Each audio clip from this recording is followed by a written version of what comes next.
He gave her coffee every morning. She thought it was kindness. What she never expected was a fortune hidden behind his gratitude. Watch how a waitress upends a dynasty with nothing but truth. Kayla Santos knew the rhythm of Café Aurora better than anyone. She could tell the time by sound alone. The faint click of the front door at dawn, the first low hiss of the espresso machine, the scraping of chairs as early regulars settled in. The cafe wasn't just a workplace. It was a living thing, breathing and humming through each day, and Kayla had learned to move with it. Her mornings began before sunrise and ended long after the last mug was washed. There was comfort in that constancy. A small world she could manage, one cup at a time, and within that small world, there was always Mr. Whitmore. Every morning, precisely at 7, the brass bell above the cafe door chimed softly, and he would appear. An aging man with thinning silver hair and eyes that carried both gentleness and gravity.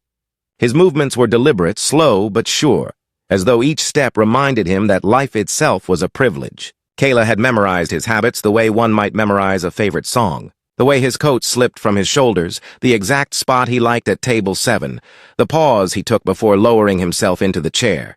She would greet him with the same warmth each morning. "Good morning, Mr. Whitmore," and he would reply always, "Good morning, Miss Santos.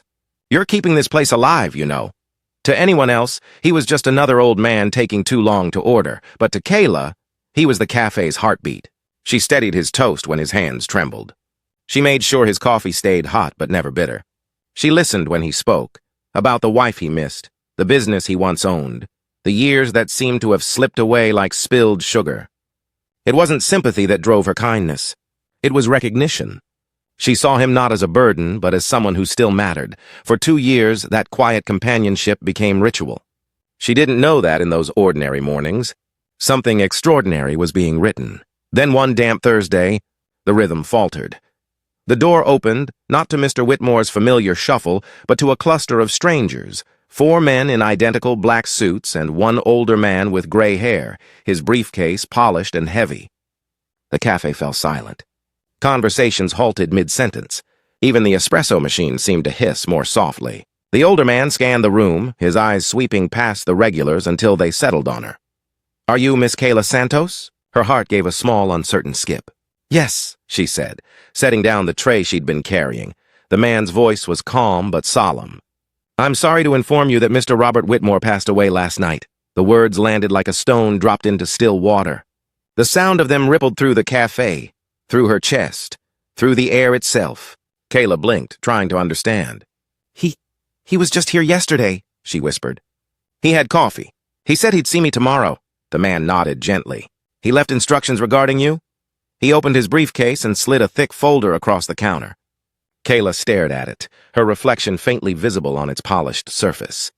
The embossed seal glinted under the cafe lights. Formal, official, final. Her hands felt cold. She didn't reach for it right away. Around her, the regulars shifted in their seats, pretending not to watch. The world, which had always moved in small, predictable circles, suddenly seemed vast and unfamiliar. She wasn't used to being noticed. Her life was built on quiet work and unspoken kindness, not on attention or reward. Yet here it was, attention arriving like thunder. Later, as she stood outside in the drizzle with the folder pressed to her chest, she realized she was trembling, not just from grief, but from the sense that something larger than her life at Café Aurora had just begun. That evening, when the lawyer called again to ask her to come downtown the next morning, she said yes. She didn't know what waited for her there. Only that it wouldn't be simple. The office he described, with its marble floors and endless corridors, sounded like a place where truth wore suits and spoken contracts. And as she watched the cafe lights flicker in the rain, she whispered a silent goodbye to table 7, to the man who had taught her that small kindnesses still mattered, unaware that his final lesson was yet to come. The next morning, sunlight poured through the tall windows of a downtown high-rise, soft and golden against glass walls that overlooked the city. Kayla stood just inside the conference room, her reflection faint on the polished table, a small figure in a borrowed blazer, her hair pulled back neatly, though her hands still trembled. The space smelled faintly of citrus and expensive coffee. Every surface gleamed, every silence felt deliberate. Across from her sat the Whitmore family. Victoria Whitmore, elegant in a cream silk blouse, exuded the kind of poise that came from generations of privilege. Her jewelry was discreet but unmistakably expensive, her smile controlled, her gaze sharp as glass. Beside her lounged her son, Bradley, mid-30s, restless, his expression caught somewhere between arrogance and boredom. His cufflinks glinted each time he crossed his arms, as though even his irritation needed to make an entrance. At the far end of the table sat Mr. Harlan, the lawyer, silver-haired, deliberate, and unreadable. "Miss Santos," he said politely, gesturing to an empty chair. "Thank you for coming." Kayla nodded and sat. Her heart hammered in her chest. The conference room felt too bright, too clean, like a stage where she did not belong. Mr. Harlan adjusted his glasses and began to speak. "We are here to execute the will of the late Mr. Robert Whitmore. As his designated beneficiaries, Mrs. Victoria Whitmore and Mr. Bradley Whitmore are present." He opened a leather folder and began reading through the estate summary, a litany of assets that felt almost unreal to Kayla's ears. Townhouses in Manhattan and Paris, a vineyard in Sonoma, art valued in the millions, trusts, accounts, and holdings that sounded like fiction. She listened quietly, unsure why she'd been called at all. Victoria sat with the serene detachment of someone who already knew the script. Bradley yawned softly, scrolling through his phone. But then the lawyer paused and turned a page. His tone shifted slightly. "There is a second section," he said, glancing toward Kayla. "A separate addendum written in Mr. Whitmore's hand. It pertains to you, Miss Santos." The air in the room seemed to change. Victoria's head tilted ever so slightly, the faintest ripple of annoyance crossing her face. Bradley stopped scrolling. Kayla straightened, her pulse quickening. Mr. Harlan cleared his throat and began to read. "To my dear friend, Miss Kayla Santos. You may not have realized it, but in your quiet way you reminded me what decency looks like. In a world obsessed with appearances and hierarchy, you offered humanity without condition. I have chosen to entrust the Whitmore Group in full to your care, not because of blood but because of character. This decision is final and has been legally reinforced in multiple filings." The words landed like thunder. Victoria blinked once, slowly, as though the sentence had to replay in her mind before meaning could catch up. Bradley shot upright in his chair. "What did you just say?" he demanded. Mr. Harlan repeated it evenly. "The Whitmore Group, the family's restaurant chain, has been transferred to Miss Santos. Effective immediately." The silence that followed was electric. Victoria's voice was a whisper at first, then sharpened. "That's impossible. Robert must have been confused, manipulated." Bradley's chair scraped loudly as he stood. "You think this—" He gestured wildly toward Kayla. "You think she deserves it? She was a waitress." The words stung, but Kayla stayed still. Her throat burned. Her fingers locked together in her lap. Mr. Harlan calmly slid a second envelope across the table. Mr. Whitmore anticipated objections. "This is his signed letter. Addressed to you, Miss Santos."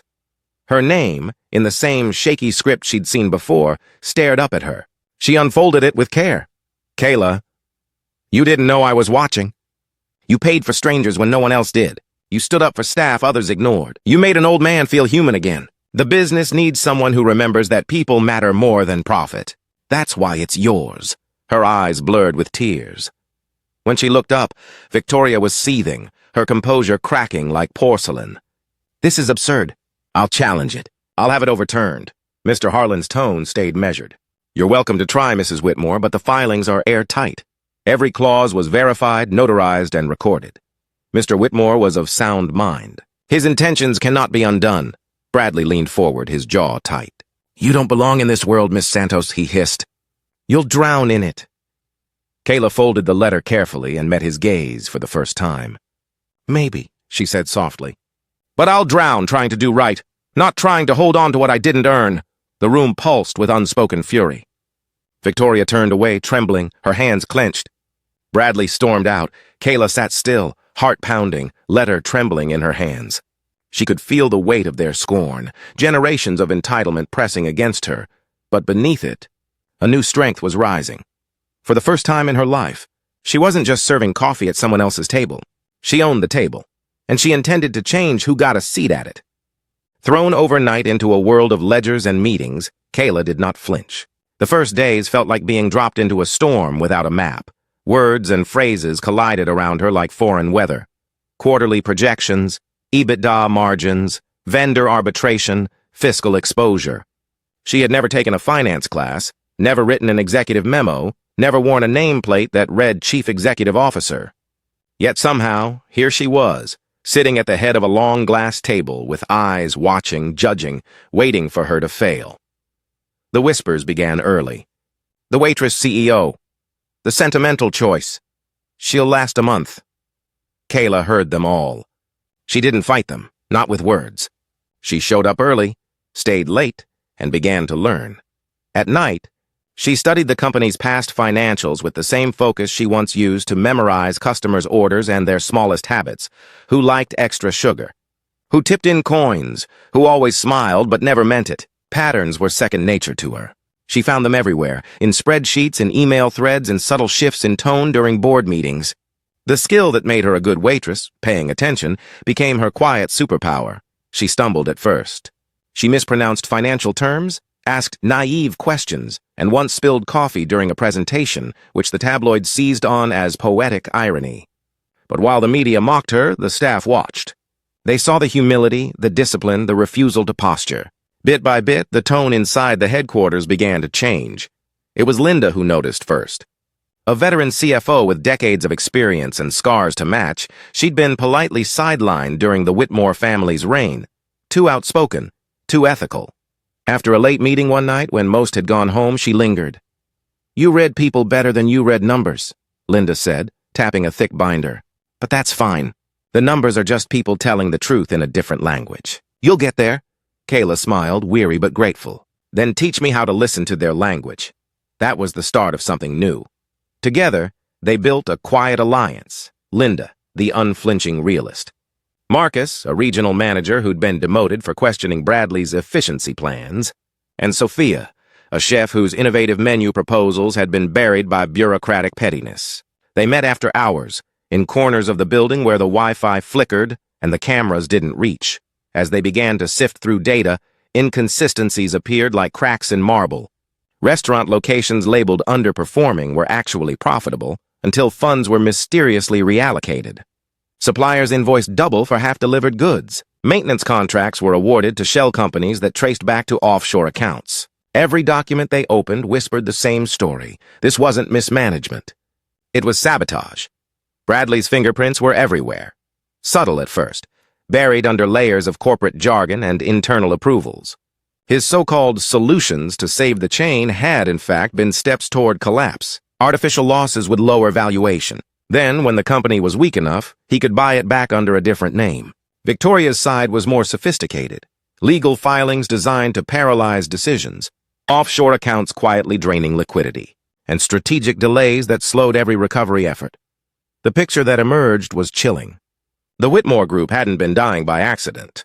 It was being murdered slowly, from within. Kayla's initial shock hardened into strategy. She stopped reacting and started orchestrating. Linda built the financial map. Marcus collected testimonies from loyal staff. Sophia uncovered falsified vendor logs and ingredient substitutions that explained why certain branches failed their reviews. Every thread led to another knot. And at the center of it all were the people who had mocked her most. Then came the discovery that changed everything. A hidden digital archive in Robert Whitmore's encrypted drive, found by accident when Linda cross-referenced old audit files. Inside were voice memos, recordings, and signed reports, evidence that Robert himself had begun suspecting fraud before his death. His calm voice filled the conference room one late night.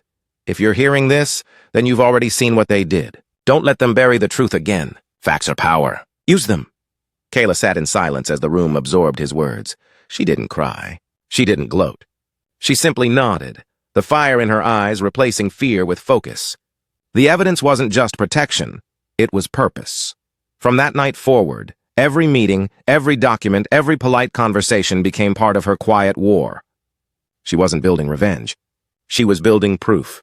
The stakes had shifted. This was no longer about inheritance or legitimacy. This was about truth and the courage to make it undeniable. Bradley Whitmore assembled the meeting with the confidence of a man certain of his victory. The invitation list was exclusive. A handful of private equity investors, 2 bankers, a few old family allies, and a lawyer who'd quietly handled their dirt for years. The agenda was simple: sell the company, spin the story, and erase Kayla Santos from the equation. In his mind, this would be a quick transaction, a civilized removal. He'd sign papers, shake hands, and walk away richer, free to tell the world that business was business. The boardroom gleamed that morning. Glass walls, polished walnut table, and a panoramic skyline meant to intimidate. Bradley stood at the head, rehearsed smirk in place, notes arranged like weapons. He saw himself as the savior arriving to reclaim what was rightfully his. The investors murmured among themselves, men who dealt in numbers large enough to make empathy obsolete. The clock struck 9. Bradley's assistant opened the door, and Kayla walked in. No entourage, no lawyer shadowing her. Just her, steady, poised, wearing a calm that unnerved the room. She carried a slim briefcase and a quiet certainty that turned heads before she even spoke. Bradley's smirk faltered for the first time. "I wasn't aware you'd been invited," he said lightly, though his knuckles tightened around his notes. "You weren't aware of many things," she replied. Taking a seat across from him, for a moment, silence filled the room, the kind that rearranges hierarchy. Kayla opened her briefcase. Out came printed reports, neatly bound, labeled by quarter and region. She slid them across the table, one to each investor. "Before you sign anything today," she began, her voice firm but even, "you should see what you're buying." Her words drew the first ripple of unease. The investors glanced through the pages. Numbers stared back. Not projections, but forensic audits. Balance sheets annotated with irregularities. Supplier invoices traced to shell corporations. Cross-referenced accounts showing money funneled offshore. Then she pressed a button on the small recorder she'd placed in front of her. Bradley's own voice filled the room. "Close that branch. Tank the numbers. Once she looks incompetent, we'll move in and restructure under our terms." The investors looked up sharply. Another recording followed. Victoria's clipped tone, discussing delaying payments to choke the cash flow. Each tape landed like a gavel. The room grew still. Kayla didn't gloat. She simply let the facts speak. When the last recording faded, she handed out transcripts, certified, time-stamped, verified by external counsel. "Mr. Whitmore Sr. anticipated this," she said quietly. "He documented everything before he passed. He believed the truth would find its way to the surface, but I didn't think it would be my job to bring it here. Still, here we are." Bradley tried to speak, his voice cracking between anger and disbelief. You can't—" "Actually," she interrupted gently, "I can, and I already have." She explained that full copies of the evidence had been sent to federal and state agencies that morning. Ethics divisions, tax authorities, and corporate crime units now possessed everything. The investors exchanged wary glances, the kind of look seasoned men share when they realize they've walked into fire wearing paper shoes. "You invited them to a sale," she said. But they came to a reckoning. One by one, the investors closed their folders. The air shifted. The men who had arrived expecting to profit from a distressed sale were now calculating distance, from scandal, from liability, from Bradley. Kayla's tone softened. "I'm not here to destroy what Mr. Whitmore built. I'm here to restore it. I'm offering to buy out every corrupted share at fair market value. Not inflated projections, not sentimental worth, real numbers. If any of you still believe in what this company once stood for, you'll stay. If not, you'll leave clean." It was audacious, a waitress turned executive dictating terms to financiers. Yet no one laughed. Her evidence had stripped away their armor. She stood there, not as a symbol of pity or rebellion, but as a leader whose integrity had weight. Bradley's chair scraped loudly as he stood, face flushed, words failing him. But the investors were already rising, murmuring apologies, shaking Kayla's hand, avoiding his eyes. One of them, an older man with sharp insight, paused at the door. "Truth," he said quietly, "is the only currency that doesn't lose value." When the room emptied, Bradley was left staring at the wreckage of his certainty. Kayla gathered her papers with calm precision, the city sunlight spilling across the table like vindication. For years, she had served coffee to men like these, invisible, polite, underestimated. Now, she had served them justice. The boardroom that was meant to humiliate her had become the stage for their undoing. And for the first time, the future of the Whitmore legacy was in hands that truly deserved it. 6 months later, the company that had once hidden corruption behind glossy menus and curated smiles was unrecognizable, transformed not by luck or image management, but by integrity. The Whitmore restaurant chain, once a symbol of entitlement, had become a living case study in what happened when empathy met accountability. The boardrooms that had echoed with secrecy now ran on transparency. The culture that once rewarded favoritism and manipulation now honored merit, respect, and shared purpose. Kayla Santos stood in the same conference room where her voice had once trembled before power. Now the atmosphere carried a hum of optimism. Every department, from kitchen staff to corporate leads, had been invited to monthly review sessions that were open, honest, and inclusive. Mistakes were acknowledged, not buried. Successes were celebrated, not monopolized. Employees spoke freely, knowing their words mattered. Kayla's leadership style wasn't about charisma or dominance. It was about consistency, the quiet, steady kind that made others feel brave enough to lead too. Under her guidance, the new initiatives spread like light through once dark corners. Training programs replaced old hierarchies, equipping employees to rise based on skill, not surname. Community outreach events brought the restaurants into neighborhoods long ignored by corporate strategy. Schools, shelters, and local markets now saw the Whitmore brand as an ally, not an intruder. Kayla launched a mentorship system pairing senior managers with entry-level workers, bridging divides that had once defined the company. Results spoke louder than press releases. Turnover dropped dramatically. Customer trust returned. Reviews praised not just the food, but the feeling, the warmth that came from a place finally run by people who cared. For the first time, the company's reputation wasn't polished. It was earned. Investors who had once doubted her now cited the turnaround as one of the most successful restructures in hospitality history. Profits soared, not as a fluke of branding, but as proof that decency scaled better than deceit ever could. Meanwhile, the Whitmore family's downfall was slow and public. Court filings revealed years of misappropriation and deceit. News headlines turned their names into cautionary footnotes about privilege without principle. Victoria retreated from public life. Bradley's ventures collapsed under scrutiny. What they had built on exclusion, Kayla rebuilt on inclusion, and the contrast was impossible to ignore. Yet despite the acclaim, Kayla never sought spectacle. She turned down television offers and glossy magazine spreads. Instead, she gave her first and only televised statement from the original Café Aurora, the quiet place where this story began. Behind her, on the wall near the espresso machine, hung a small bronze plaque. In memory of Mr. Robert Whitmore, proof that kindness changes everything. She spoke to the camera not as a CEO, but as a human being who had witnessed both cruelty and grace. "We built this company again," she said, "not by chasing wealth, but by restoring worth. What we learned here is simple. Character builds companies, and empathy multiplies success." The applause that followed wasn't thunderous. It was sincere, the kind that fills a room and lingers, not as noise, but as acknowledgement. In that moment, Kayla realized she hadn't just inherited a business. She had rewritten its legacy, and the world was listening. If this story moved you, hit subscribe and share one small kindness you remember receiving or giving. Every like helps these stories reach someone who needs proof that dignity can change everything, and that real power often looks like compassion.